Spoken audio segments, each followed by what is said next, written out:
Salut à tous, c'est Greg pour l'Actu Gamer. Si t'es fan de jeux vidéo, t'es au bon endroit. Cette semaine, on va parler de Rain-Etis.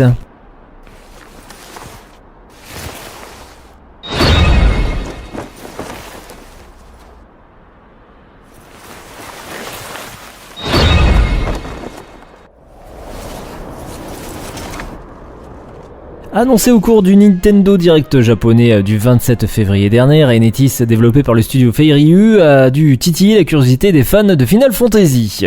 Cette action RPG se paye le luxe d'avoir une histoire signée Kazuchi J. Nojima, scénariste sur certains épisodes des sagas Final Fantasy et Kingdom Hearts, avec une bande-son de Yoko Shimomura, le tout prenant place dans la ville de Shibuya. Dans Rain-Etis, on suit l'histoire de certains humains dotés de pouvoirs pratiques et magiques qui leur donnent une grande puissance, mais aussi leur vaut être victimes d'une grande discrimination. Ils sont alors contraints de se cacher afin d'éviter d'avoir à faire face à l'oppression. Toutefois, ils sont séparés en deux factions avec chacun des objectifs différents. D'un côté, le Crimson Chaos cherche à libérer les sorciers de l'oppression par tous les moyens. De l'autre, l'Azure Justice cherche à rétablir l'ordre, un peu comme des policiers du monde magique. À travers certains thrillers qu'on peut trouver sur internet, il est difficile de comprendre ce qui nous attend dans le scénario de Rain-Etis, mais ce n'est pas vraiment surprenant quand on sait que c'est justement le développeur qui est derrière et qui connaît le scénario tortueux de Kingdom Hearts. Alors néanmoins, ce qui est reconnaissable, c'est son système de combat dynamique qui ne manquera pas de ravir les fans des aventures de Sora, avec quelques ressemblances aussi dans les conceptions des personnages.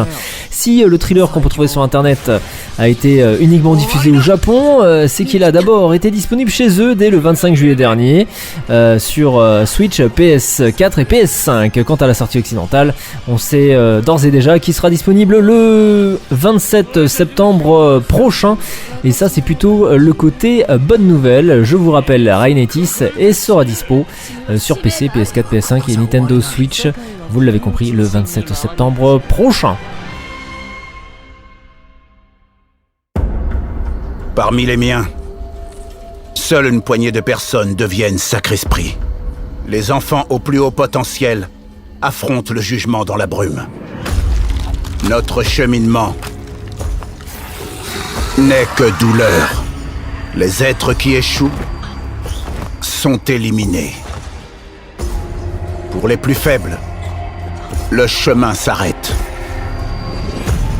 Pour les plus dignes, ce chemin mène à un pouvoir inégalé et au devoir sacré de s'en servir à bon escient.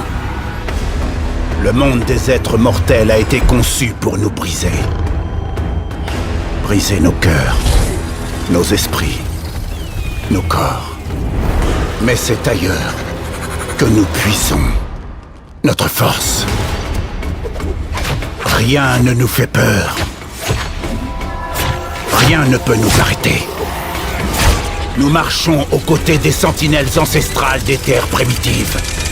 Leur pouvoir est notre pouvoir.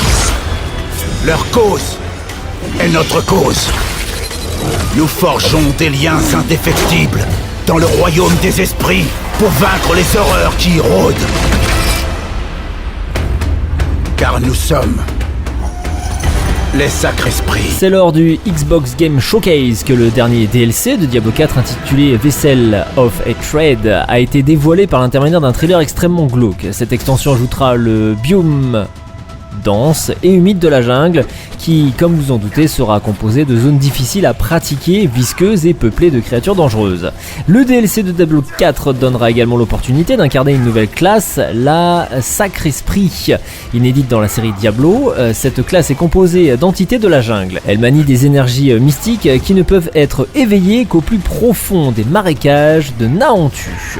Alors choisir la classe Sacré-Esprit, c'est utiliser les esprits éthérés de cette civilisation antique, assure notamment Blizzard. Sortie prévue donc, je vous le rappelle, sur PC, PS4, PS5, Xbox One et Xbox Series.